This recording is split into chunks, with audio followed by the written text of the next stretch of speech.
नमस्कार। आज के पेरेंट्स ट्रेनिंग सेशन का विषय बहुत ही आनंददायक है। बहुत सारी मम्मी लोग जिज्ञासा रख रही हैं, जानना चाहती हैं कि जन्माष्टमी का इतना सुंदर पर्व आ गया है, तो ऐसे में हम बच्चे को क्या संस्कार दें, उसको क्या सिखाएं ताकि वो अपने रोल मॉडल जो ईश्वर, जो इष्ट देव उसके घर में पूजे जाते हैं, जिनकी आरती उतारी जाती है, उनके बारे में क्या चीज जाने, जिससे कि सिर्फ वो चित्र की पूजा न करने लग जाए कि घंटी बजा रहे हैं, भोग लगा रहे हैं और मस्ती कर रहे हैं।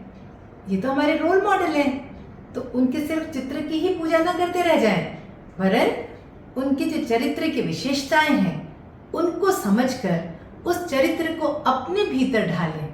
तो ऐसे में मम्मी बच्चे को क्या समझाए, बड़ा ही अच्छा प्रश्न है। आजकल मम्मी लोग बहुत ज़्यादा शिक्षित हैं, खूब पढ़ी लिखी हैं, बहुत सारी डिग्री है उनके पास और साधन भी बहुत हैं, तो फ़ोन पे भी जाकर देख सकते हैं कि कृष्ण की चरित्र की विशेषताएं क्या थी और उनको कहानी के रूप में अपने बच्चे के सामने हमेशा प्रस्तुत करें।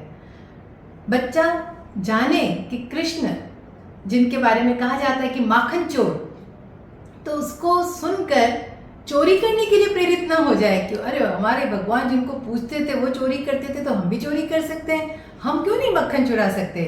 लेकिन यहाँ पे मम्मा को समझाना पड़ता है कि नंद बाबा कंस की गायों को पाला करते थे और वहाँ की जितनी भी गोपियाँ थी वो अपने बच्चों को माखन नहीं खिलाकर जितना भी दूध और मक्खन होता था उसको कंस के दरबार में पहुँचा दिया जाता था। तो कृष्ण जो छोटे से थे वो बड़े दयालु थे, उनको लगता था कि मित्रों को ये माखन मिलना चाहिए। तो इस तरह से वो माखन, वो मटकी फोड़ के भी बच्चों को खिलाने के लिए उनके मुंह पे लगाते थे और जबरदस्ती करते थे कि नहीं, इन बच्चों को भी जिनके घर में इतना 100-100, 200-200 किलो दूध का माखन निकल रहा है, तो वो बच्चा खाए तो सही, उसको तो पता पड़े कि मक्खन का टेस्ट क्या है। तो वो चोरी नहीं थी।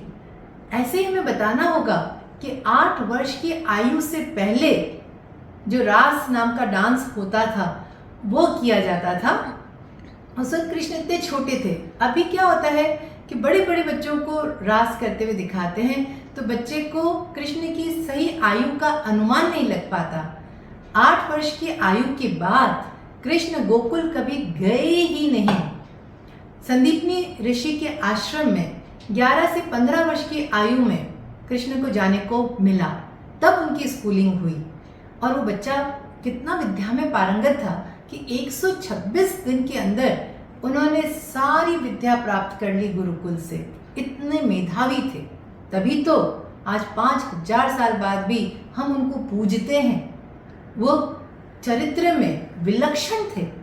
छोटी सी आयु में उन्होंने कई असुर, नेगेटिव लोगों का संहार किया और इतनी छोटी सी आयु के अंदर उनको वीणा भी बजानी आती थी, उनको बांसुरी ऐसी बजाते थे कि मनुष्य तो क्या, पशु तक मोहित हो जाते थे।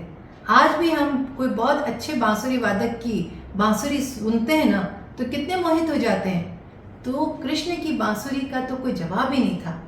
वे डांस में भी पारंगत थे, वो पढ़ाई में भी अव्वल थे, उनको इंस्ट्रूमेंटल म्यूजिक भी आता था। ऐसा कौन सा विषय है जिसके बारे में वे नहीं जानते थे। नीति में भी निपुण थे और एथिक्स रखते थे, वैल्यूज सिस्टम था, उनको बुद्धि की बहुत, उनके अंदर चातुर्य पूरा था, निपुण थे। 16 ही कलाओं में जो पूरी तरह से पारंगत हो, ऐसा एक ही मनुष्य रूप लेकर आया है और वो है श्री कृष्ण का चरित्र। तो मम्मा लोगों को क्या करना चाहिए कि ये सारी कहानियां पढ़ ले और चरित्र की विशेषता बताए बच्चों को, ताकि अपना जो रोल मॉडल है, जिसको हम ईश्वर मान के पूज रहे हैं, उसके बारे में सही जानकारी बच्चे को मिले। और मम्मी लोग ऐसा बिल्कुल अच्छे से कर सकती हैं। साथ ही साथ किसी भी पर्व का, किसी भी त्योहार का एक मेन मकसद होता है कि घर में पॉजिटिविटी आ जाए, इतनी ज़्यादा कि वो कई महीनों तक रह सके। तो हम अपने घर की बहन बेटियों को खूब प्यार से बुलाएं, अतिथियों को बुलाएं, अच्छा भोजन बनाएं, तैयार हों अच्छे से, और जो भी विधि विधान से पूजा का तरीका है उसको खुश मन से करें। चाहे एक पुष्प ही चढ़ाएं, लेकिन वो सच्चे दिल से हो और आंख बंद करके ईश्वर के साथ कनेक्ट होना सीखे।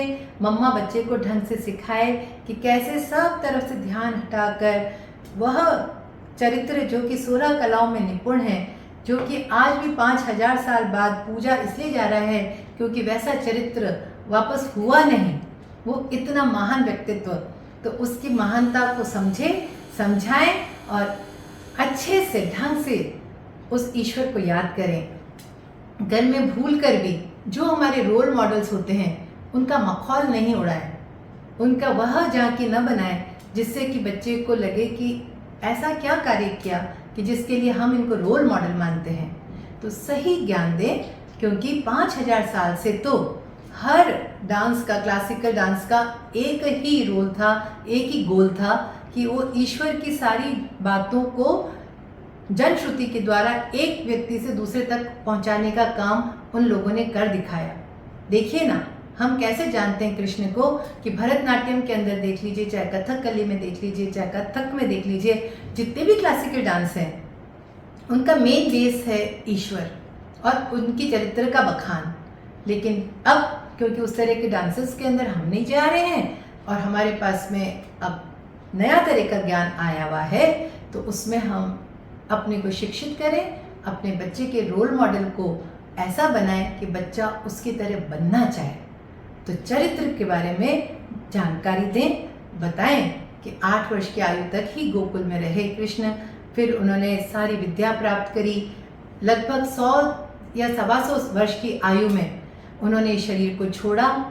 जब महाभारत का युद्ध हुआ था तब कृष्ण की उम्र 80 के ऊपर थी, तो ऐसा तब उसको वो सही दृश्य दिखेंगे। वरना जितने भी ये सीरियल्स देखते हैं उसमें भी कृष्ण तो यंग ही दिख रहे होते हैं। तो सही आयु का और सही चरित्र का ढंग से बच्चा पता नहीं कर पाता है।